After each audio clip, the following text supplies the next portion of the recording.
Hey everyone, Jorge Gonzalez. Today, Monday, December the 4th, 2023. Happy holidays, everyone. I hope your Thanksgiving was fabulous and filled with wonderful people and food and fun. And I hope your next, give or take 30 days, is filled with nothing but more great people and maybe some holiday parties. I wanted to talk a little bit about, as we approach this end of the year, about some real estate trends, some interest rate trends that I have been noticing, and I just wanted to share with you guys. So, okay, it came out at the very end of last week that mortgage rates have been declining for the last 5 weeks. And you know, if you backtrack 6 weeks ago, for example, in a lot of instances, you know, there were 30-year fixed rate mortgages that were in the high sevens, maybe even 8%, for example. And right now, the 30-year fix, I think, is right around 7.25%. There's some lenders that I know that have been talking about, if this trend continues, the trend that Wall Street has taken notice of, the month of November, you know, the S&P 500, the Dow, the NASDAQ, all had great months. And a lot of that is built on a lot of investors and traders believe that the Fed is not only done hiking rates, but that maybe in the next 4 to 6 months, we may start seeing some rate drops that could fuel real estate activity, buyer activity, because it's pretty well documented. 2023, yes, there's always transactions happening, always. But on average, like for Denver Metro, and every neighborhood has its own kind of reality, but on average, transaction volume for the year compared to 2022 or 2021 is down 20%, give or take. Maybe some neighborhoods are 10%, maybe others are 30%. You know, so if you're curious about your neighborhood or your city or your zip code, don't hesitate to ask. Anyway,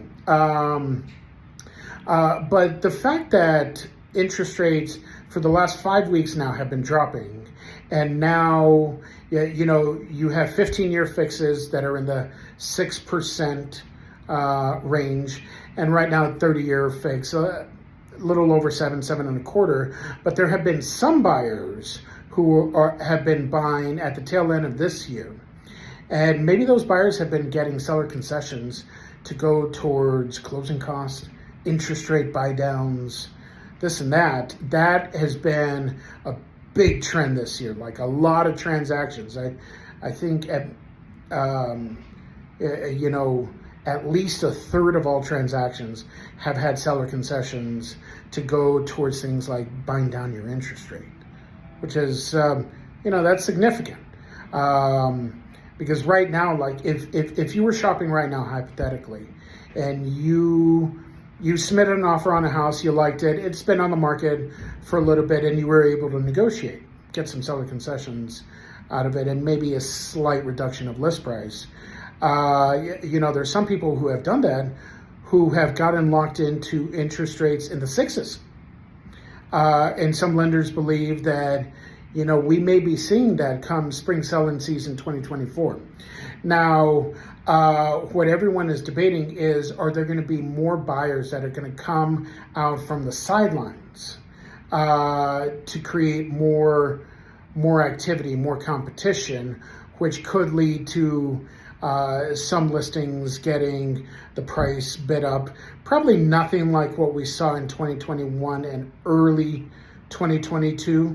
You know, because back then we had inventory in most neighborhoods, less than a month of inventory, which is nothing.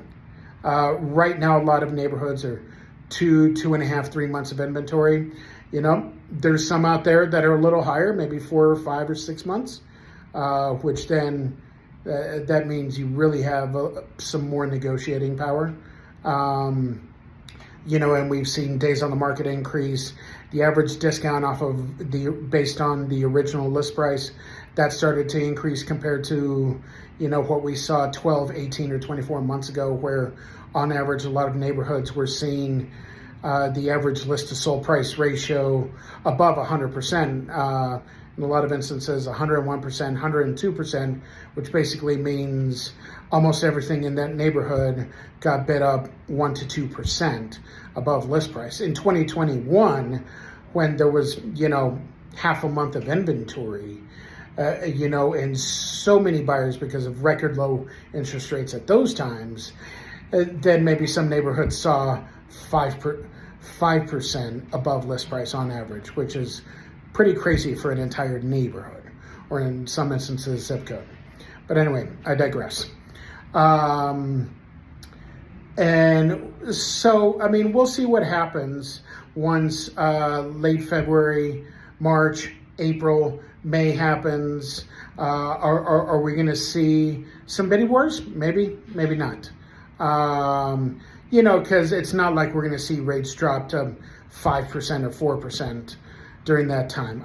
Maybe we'll be in the high 6s, which is obviously better than the high 7s. But we'll see how many people that bring out. Another thing that I was noticing with some articles that I read last week, there was a business journal, the parent company of the Denver Business Journal, article that interviewed the North American CEO of Savills, big commercial real estate company. And in that interview, he said that he's like, right now we are in a real estate recession. Now that caught my attention. Now he said real estate recession, not an overall recession. But, it made me think, like right now in the commercial real estate world, downtown Denver has two submarkets. There's the Central Business District, and then you have Lodo, the Lodo Union Station area. Right now, the Central Business District has a vacancy rate for office space just above 30%. That is significant, very, very significant. There's not many markets that have that kind of vacancy in their Central Business District. Denver is one. San Francisco is another. I don't even think New York has 30%. I think they're in the mid to upper 20%, but not 30. Now, granted, Lodo, the Lodo Union Station submarket of downtown, right now is more like 15% compared to 30%. But what you see is a vacancy. Some of these older office buildings that were built in the 1980s, for example, are seeing, there's some buildings that are 30% vacant, 40% vacant, 50% vacant. I believe there's one building in downtown that's actually 100% vacant, which is obviously not good for whoever owns that building. You're getting pinched on all sides by your financiers who you owe debt to, and debt might be maturing.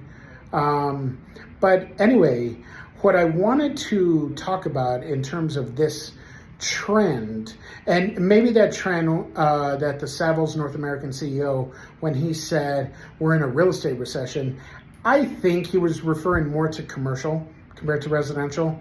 On average, commercial gets affected before residential, if residential does. Residential is much more affected by the unemployment rate, which it has gone up a little bit, but nationally I think it's 3.9% right now. If unemployment in Denver, Colorado, sprung up to like 6 or 7%, then you might see that affect residential, but only time will tell. But anyway, there was this other article that was talking about Xcel Energy, that they are going to be moving out of their downtown Denver office building that they've been in since I think like 2010 at 18th and Larimer. When back in 2010, that building was almost brand new, for example. And in 2025, they're going to move out to a new office building that's supposed to be either completed at the end of 2023 or first quarter 2024, called T3 in Rhino. And T3 stands for Technology, Timber, and Transit. It's at 35th and Blake. It's less than a quarter mile from the 38th and Blake light rail station that goes between Union Station and DIA. And they're going to take up the entire, it's a 220,000 square foot building. So they're moving out of this now older downtown Denver building into a newer office building. It's brand new, it's modern, it's beautiful, beautiful floor plates, floor to ceiling glass windows, great amenities in the building. Now, they're not going to move until 2025 when their lease ends at the current building. But the fact that that was just announced, makes me realize that, even though the commercial market and especially office, but now even other aspects of commercial real estate, industrial, multifamily, retail, we're starting to see some pressures from debt coming due and things of that nature. Vacancy rates starting to rise a little bit more. But I know the article that was talking about Xcel Energy and this move to RiNo. The lease rate they're going to be paying for office space there is more expensive than downtown. I think by an average of about $8 a square foot per year, which, if you're talking about 220,000 square feet, do the math. That's a significant number. But they're doing it because it's a more modern environment. It's going to help with things like recruiting and retention, something that is huge for, these big, especially big businesses, but even small to medium-sized businesses. Like recruiting and retention of employees and is always a huge thing for business.